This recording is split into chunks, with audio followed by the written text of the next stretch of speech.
শেখ হাসিনা চাই, জয় বাংলা, জয় বঙ্গবন্ধু। এ সাহস আল্লাহর রহমত। আমি কেরোটা খাই না, আমি কেরোটা পড়ি না, আল্লাহ আমার চালায়, আমি চলি। কোন সরকারের আমাদের আমাকে চলে শান্তি, খাইয়ে ফিরে শান্তি, এইটাই আমরা চাই। জয় বাংলা, জয় বঙ্গবন্ধু। এখনো পতনই হয় নাই। আগামী নির্বাচনেই তো আওয়ামী লীগ ফিরে আসছে। নির্বাচন লীগ আওয়ামী লীগের ফেরার সময় তো হয়ে গেছে। এখনই আওয়ামী লীগ নাকি বাংলাদেশ থেকে নাই হয়ে গেছে। আওয়ামী লীগ নাই হয়ে গেছে, আমি চ্যালেঞ্জ করে বলতেছি যে আপনারা আওয়ামী লীগের ধর পাকড় এগুলো সবকিছু বন্ধ করে দেন। হ্যাঁ, বন্ধ করে দিয়ে আপনারা 7 দিন সময় দেন। আওয়ামী লীগও মিছিল মিটিং করবে রাজপথে, আপনারাও মিছিল মিটিং করবেন। দেখি কাদের লোক সংখ্যা বেশি হয়। তাদের উপরে কোনো ধর্ম গেছে কেন? ভালো মানুষ কি পালায়? ওনার ব্যাপারে ষড়যন্ত্র হয়েছে। কেমন আছে? বহুটা খাইয়া ইয়া করছে পাকিস্তানের। কে এই খাইছে যে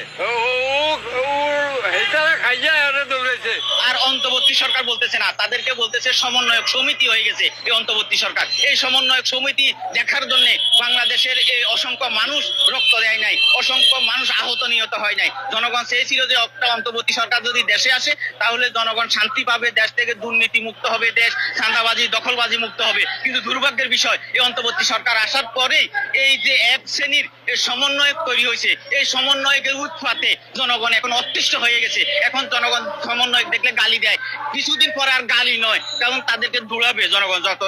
যত সময় যাবে এই সমন্বয়কদেরকে দূরাবে, অন্তর্বর্তী সরকারকেও জনগণ দূরাতে দরকার নাই, ছাত্র দরকার নেই। আগে যেরকম আসলে ওরকম থাকলে ভালো। এটা শুনাইলে আবার আমরা খুশি। আবার এই সরকার দরকার, হাসিনা সরকার আবার দরকার। আবার আসুক, জনগণ আবার চাই। শুধু আমি না, সারা বাংলাদেশের লোক চাই। পোলা বান্ডা পড়ে থাকলে ওর বাতারা হতো দিছে আওয়ামী লীগ সরকারের। ঋণ হইব না, কি করবো? এক আল্লাহ পাক ছাড়া আর কেউ জানে না, কেউ জানে না কি কষ্টে যে দিন যাচ্ছে আমাদের। এখন তো আমাদের পাশে কেউ দাঁড়ায় না। আগে শুনতাম যে আওয়ামী লীগ সরকারের দেশ বিচারতে, হল্লা বিচারতে, তাসকা বিচারতে, কত কিছু করেছে, ঋণ করে সব আত্মসাৎ করে নিয়ে গেছে। সব আত্মসাৎ একটা দূর দিছে, বুঝছেন? কিন্তু দেশ বিচারতে কাম করলে তো ঋণ হবেই, কাজ করলে তো টাকা খরচ হবেই, ঋণ হবেই, এটা স্বাভাবিক। আগে জীবনে শুনতাম সব সরকার এদিকে আইছি, বিএনপি দেখলাম, এরশাদ সরকার দেখলাম, আওয়ামী লীগ সরকার দেখলাম, সব সরকারই দেখলাম, কেউ গরো বাদ দেওয়া যায় না। এরপরে একটা জিনিস, দেশের ভালো মন্দ আছে, বুঝছেন? আগে যে কামাটা আছে, আন্দোলনে আগে যে কামাটা ছিল, বর্তমানে বাবা এই কামাটা আমাদের নাই। আমার পেটও ভাত নাই, পিন্দরে নাই কাপড়। আপনার এই বক্তব্য কথা শুনলে আমার পেট ভরতো না। আমাদের কাছে আওয়ামী লীগ সরকারই ভালো ছিল। বন্ধুর কন্যা দাইব কিন্তু ভয়ানক ভাবে আবার নীতি আবার ঠিকই আসবে বাংলাদেশ, এর অপেক্ষায় আছে। আমি আওয়ামী লীগ করি না, কিন্তু তার আমার ভালো লাগে। এই ভালো লাগার কারণ কি? ভালো লাগে একটাই কারণ, সে অনেক কিছুই করছে দেশের। তো কিছু করার পরে তাকে স্বৈরাচার বলা হয় কেন? সে ওই যে একটা কথাই বলছে যে রাজাকারের বাচ্চারা কি পাইবনি, এই জন্য তারা স্বৈরাচার বলছে। এই যে 16ই ডিসেম্বর তাকে ছাড়া আপনারা উদযাপন করলেন, কেমন?